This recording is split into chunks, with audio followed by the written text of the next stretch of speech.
దేవునికి స్తోత్రములు. దేవుని బిడ్డలారా అంతా క్షేమంగా ఉన్నారండి. ప్రతిరోజు ప్రభువారు చక్కటి వాగ్దానాల ద్వారా మనతో మాట్లాడి మనల్ని ఎంతగానో ఆశీర్వదిస్తూ ఉన్నారు. ఆయనకే మహిమ.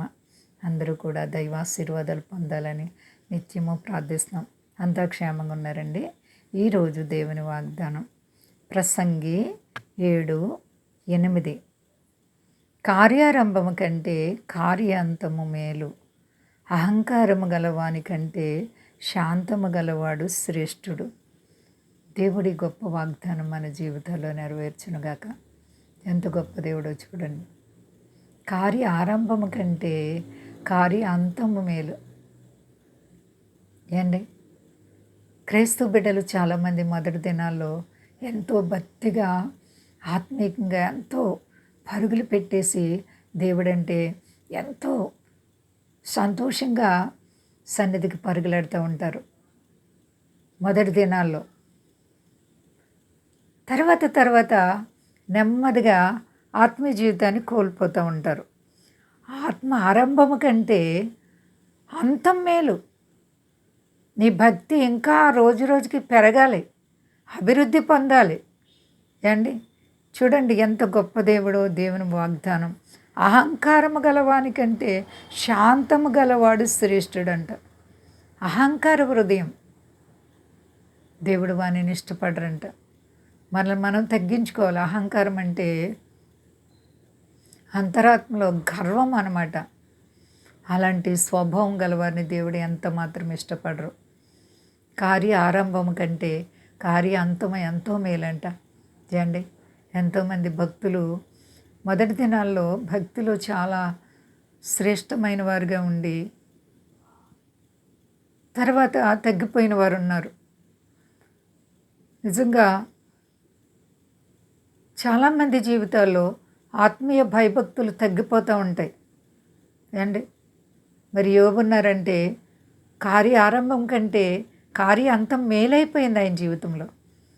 ఎందుకు అంత గొప్ప ఘనత పొందారైనా?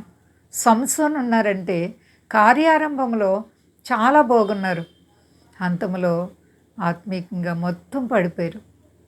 చూసారా? మరి మన జీవితాలు ఎలా ఉన్నాయి? ప్రభుని ప్రేమిస్తున్నావా? దేవుని బిడ్డగా జీవిస్తున్నావా? ప్రార్థన అనుభవం ఉందా? ప్రియ సహోదరి సహోదరా, గర్వపు హృదయాలు తొలగిపోవాలి. పాపపు జీవితాల నుండి విడుదల పొందాలి. జీవము గల దేవునికి మనము కోపం పుట్టించేవారు ఉండకూడదు.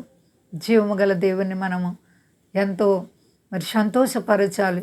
యోబు దేవుని సంతోషపరిచారు. భార్య శోధించిన, స్నేహితులు శోధించిన, ఎవరెన్ని బాధలు పెట్టినా అంతము వరకు దేవునితోనే యోబు ఎంతో భక్తి కలిగి ఉన్నారు. యోబు జీవితం ఎంత శ్రేష్టమైనది. ఆయన అంటారు, ఎన్ని శ్రమలు వచ్చినా యెహోవా ఇచ్చారు, యెహోవా తీసుకున్నారు. ఆయన నామానికి స్తుతి కలుగును గాక. ఎంతో అద్భుతమో. కార్య ఆరంభం కంటే కార్య అంతములో ఆయన ఎంతో ఘనత పొందారు. కాబట్టి మరి నీ జీవితం ఎలా ఉంది? ప్రియ సహోదరి సహోదరా, మన జీవితాలను కూడా ప్రభు సన్నిధిలో స్థిరముగా కట్టుకుందాం, బలముగా స్థిరపరచుకుందాం. శత్రువుని జయించాలి. అపవాదిని శోధించే శోధకుడిని మనము పారద్రోలాలి. బలవంతుడైన దేవుని కంటే కోరదగినది లేదు. కాబట్టి కార్య ఆరంభం కంటే అంతం మేలు. కాబట్టి అంతంలో మరి జీవితం ఎలా ఉంది? మొదటి దినాల్లో చాలా ప్రార్థనలు చేసి దేవుని సన్నిధికి పరుగులెట్టి తర్వాత తగ్గిపోతున్నావా? ప్రార్థనలో తగ్గిపోతున్నావా? ఆత్మీయ జీవితంలో తగ్గిపోతున్నావా? దేవుని బిడ్డ, అందరము కూడా చక్కగా దేవునికి భయభక్తులు కలిగి నడుచుకుందాం. రాకడ ఆసనం అవుతుంది, సిద్ధపడదాం. అంతా క్షేమంగా ఉన్నారండి. ప్రార్థించుకుందాం. ఉదయకాల ప్రార్థన. ప్రేమ నమ్మకమైన మా యేసే గొప్ప దేవ, ఇదిగో మా తండ్రి, మీరు ఇచ్చిన వాగ్దానాన్ని బట్టి వందనాలు ప్రభువా. నీ కొరకు మేము ఎలా బ్రతకాలో మాకు నేర్పండి ప్రభువా. మా దేశాన్ని, దేశ నాయకులను కాపాడండి. సర్వ ప్రజలను విమోచించండి. మీ దాసులను కాపాడండి అయ్యా. ఎవరి కష్టాల్లో, బాధల్లో, వ్యాధుల చేత, రుణాల చేత సతమతమవుతున్నారు అట్టి బిడ్డలకు నజరేయుడైన యేసు నామములో ఇప్పుడే విడుదల కలుగును గాక. అందరికీ క్షేమం దయచే, సంతోషం దయచే ప్రభువా. శోధనలు సహించేవారు ధన్యులు అంటున్నావు. ఏ బిడ్డలు ఏ కష్టాలు ఉన్నారు విడిపించి మీ నామం గొప్ప చేసుకొని సాతానికి సిగ్గు నాశనం, నీకు మాకు ఆశీర్వాదం ఇమ్మని శక్తి గలేసేనామని అడుగుచున్నాను తండ్రి. ఆమేన్, ఆమేన్. అందరికీ వందనాలండి. మా కొరకు పరిచర్య కొరకు అందరూ ప్రార్థించండి. ప్రభువారు మిమ్ములను మీ బిడ్డలు మీ కుటుంబాలను దీవించి ఆశీర్వదించును గాక. ఆమేన్.